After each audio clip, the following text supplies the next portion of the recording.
नमस्कार। आज की वीडियो का मुख्य टॉपिक है सरसों की खेती। जैसा कि आपने थंबनेल पर देखा, और आज बात करेंगे सरसों की खेती में सल्फर के महत्व के बारे में। जैसे कि आप सभी जानते हैं, भली भांति परिचित भी हैं इस बात से कि अगर हम सरसों की खेती में सल्फर को सही मात्रा में सही समय पर उपयोग करें तो आप उसमें उत्पादन ज़्यादा ले सकते हैं। और ये कई बार प्रैक्टिकली प्रूव भी हुआ है कि सल्फर अगर सही मात्रा में सरसों की खेती में उपयोग कर लिया जाए तो वो सीधे उत्पादन पर इफेक्ट डालता है और उत्पादन को बढ़ाने में सक्षम भी है।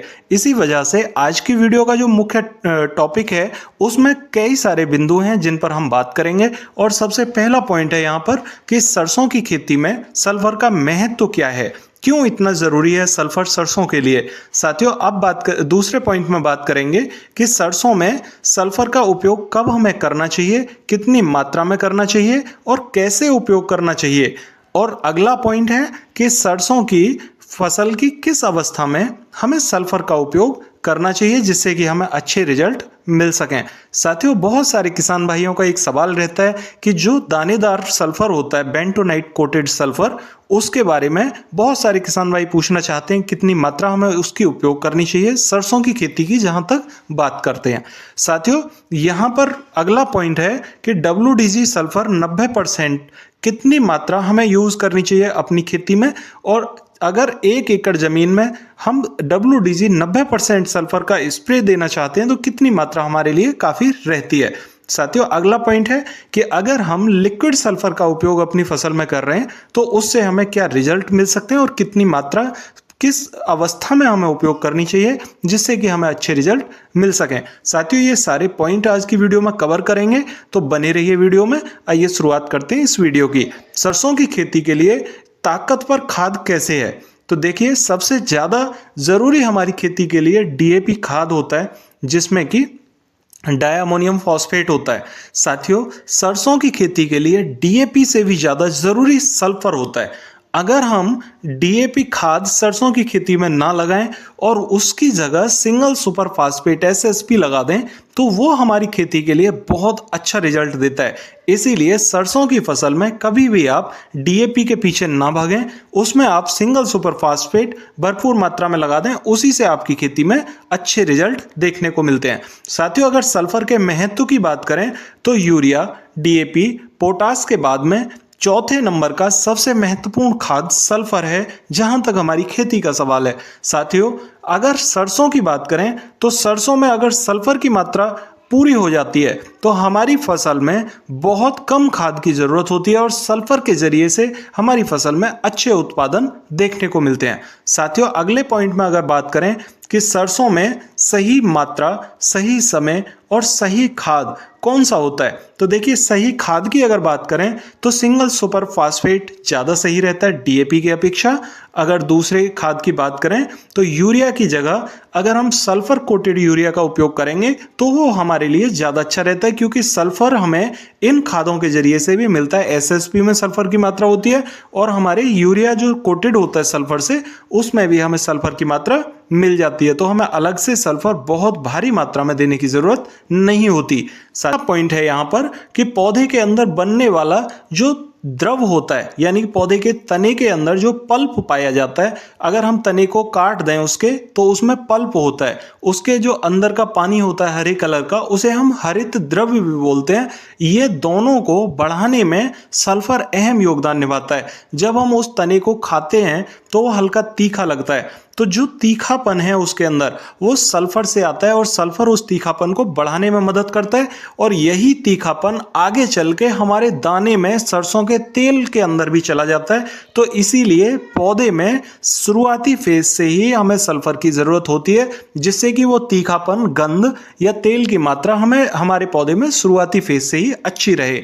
साथियों, अगले पॉइंट की बात करते हैं कि सल्फर सरसों के अंदर बनने वाली गंध को बढ़ाने के साथ साथ तेल की मात्रा को बढ़ाने का भी काम करता है, क्योंकि अगर पौधे में तीखापन शुरुआती फेज में ही नहीं होगा तो वो आगे दाने के अंदर कहां से ट्रांसफर करेगा उस एनर्जी को जो कि दाने के अंदर तेल की एनर्जी पाई जाती है। साथियों, अगले पॉइंट की बात करते हैं कि पौधे में सल्फर प्रकाश संश्लेषण की क्रिया को बढ़ाने में बहुत मदद करता है, पत्तियों के आकार को बढ़ाने में और पत्तियों के हरापन को बढ़ाने में काफी अहम योगदान निभाता है। साथियों अगर बात करें अगले पॉइंट की, तो सल्फर पौधे को ठंड और पाले से बचाने में भी बहुत बड़ा रोल प्ले करता है। अगर हम सही समय पर एक स्प्रे दे दें, उस समय पर पाले का प्रभाव ज्यादा हो तो सल्फर पत्तियों के ऊपर एक परत छोड़ देता है, जिससे कि पाले से बचाव करने में यह मददगार साबित होता है। साथियों अगले पॉइंट की अगर बात करूं मैं यहां पर, तो देखिए एक उदाहरण के रूप में समझाता हूं आपको कि जैसे किसी खेत में 1 एकड़ जमीन में 10 क्विंटल सरसों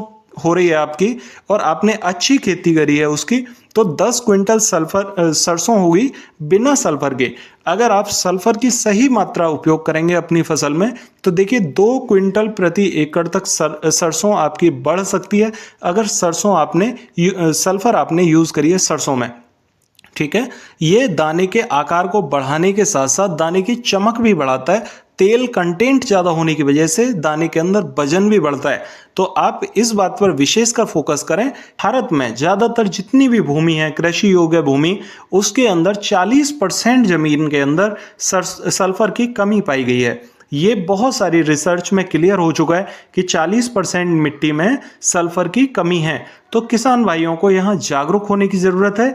अगर सल्फर की इतने बड़े स्केल पर कमी है और हम सरसों की खेती बड़े स्तर पर करते हैं, इसलिए हमें सल्फर का उपयोग सही मात्रा में शुरुआती फेज में ही करना चाहिए, क्योंकि मिट्टी में एक तो सल्फर कम है, और अगर हम फसल भी तेल वर्गीय बो देते हैं तो वहां पर हमारी फसल में तेल का कंटेंट कम रहेगा। इसलिए जब पलेवा करें तो पलेवा के समय पर ही सल्फर का आप बुरकाव अपने खेत में करके अच्छे रिजल्ट ले सकते हैं। साथियों अगले पॉइंट की मैं बात करता हूं कि सरसों में सल्फर देने का जो सबसे मुख्य समय होता है वो सिंचाई का समय होता है। जब आप पानी लगा रहे होते हैं उस समय पर आप खाद के साथ में मिला के भी सरसों का सल्फर का बुरकाव कर सकते हैं। इससे भी आपको अच्छे रिजल्ट मिलते हैं, क्योंकि जब हम सिंचाई करते हैं तो सिंचाई के बाद में पौधे में एक साथ ग्रोथ आती है, पौधे की जड़ों का विकास होता है। उस अवस्था में पौधे की पत्तियों में हरापन बढ़ाने के लिए, प्रकाश संश्लेषण की क्रिया से भोजन बनाने के लिए हमें यहां सल्फर की जरूरत होती है। तो पौधा अगर हम सिंचाई के समय सल्फर दे देते हैं तो पौधा आगे की स्टेज को कवर करने में सल्फर का यहां पर उपयोग कर पाता है।